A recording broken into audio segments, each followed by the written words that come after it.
বৰপেটা জিলাৰ নগাঁৱত এখন ব্যতিক্ৰমী বিয়া।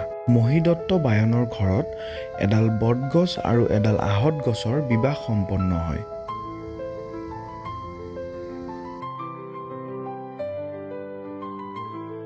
সম্পূৰ্ণ হিন্দু ধৰ্মৰ নীতি নিয়মেৰে সম্পন্ন হয় বিয়াখন। অঞ্চলটোৰ বিভিন্ন ঠাইৰ পৰা লোক আহি ভিৰ কৰে বিবাহস্থলীত। ৰাতিপুৱা ভাগত মহিলাসকলে উলহ মালহেৰে পানী তুলিব যায়। তাৰ পিছত বিবাহ কাৰ্য সম্পন্ন হয় আৰু এই বিবাহত ৩জনকৈ পুৰোহিত উপস্থিত থাকি বিবাহ কাৰ্য সম্পন্ন কৰে।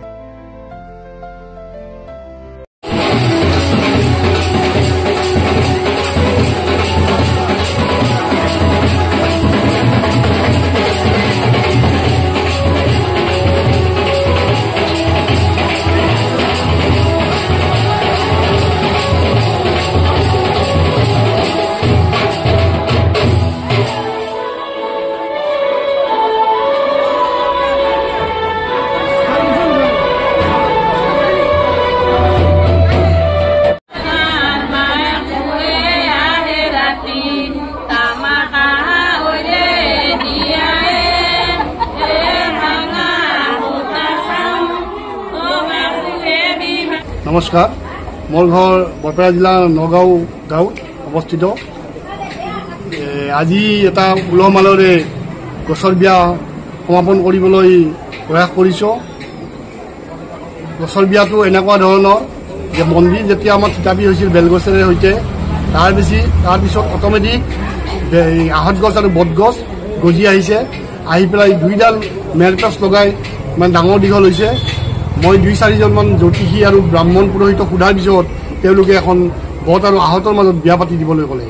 সেই হেতুকে তেওঁলোকৰ পৰামৰ্শ আগত লৈ পেলাই মই আজি বট আৰু আহত গছৰ বিয়া পাতিবলৈ প্ৰয়াস কৰিছোঁ। আৰু এই চেগতে নিউজ লাইভৰ কৰ্মকৰ্তালৈ মই ধন্যবাদ জনাইছোঁ। সম্পূৰ্ণ হিন্দু ধৰ্মৰ নীতি পৰম্পৰাৰে মই এই বিয়াখন পাতিছোঁ। মোৰ 3গৰাকী পুৰোহিত আছে। হিন্দু বিয়াৰ ৰীতি নীতিৰে পানী তোলা হৈছে আৰু গোটেইখিনি হৈছে ৰাতি হোমযজ্ঞ হ'ব। ৰাতি 6:30-7টা বজাত হোমযজ্ঞ কৰা হ'ব আৰু গোটেইখিনি মই হিন্দু নীতি নিয়মে গোটেই গাঁৱৰ মানুহখিনি উপস্থিত আছে। গোটেই মানুহখিনিয়ে মোক সহযোগ কৰিছে আৰু তেওঁলোকক ধন্যবাদ জনাইছোঁ। মতা নমতা কথা নাই, গোটেই আগবাঢ়ি আহিছে মানুহখিনিয়ে। এনেকুৱা এটা অলৌকিক ঘটনা চাবলৈ গাঁৱৰ মানুহ হেতা ওপৰত লাগিছে। আপুনি কি বাৰ্তা দিব বিচাৰিছে এইটোৰ জৰিয়তে?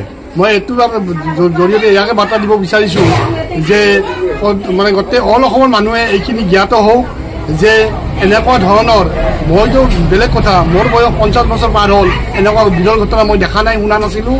আৰু মোক যিহেতুকে জ্যোতিষী আৰু পুৰোহিতবিলাকে, জ্ঞানী পুৰোহিতবিলাকে যেতিয়া মোক তেওঁলোকে ক'লে যে বিয়াখন পাতি দিব লাগে বট আৰু আহতৰ, গতিকে মই বিয়াখন পাতি দিলোঁ।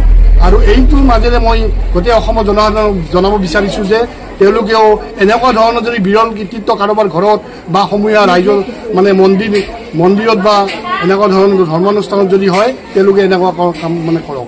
আৰু গছ থাকিলে পৃথিৱী জীয়াই থাকিব। গতিকে গছ মহান।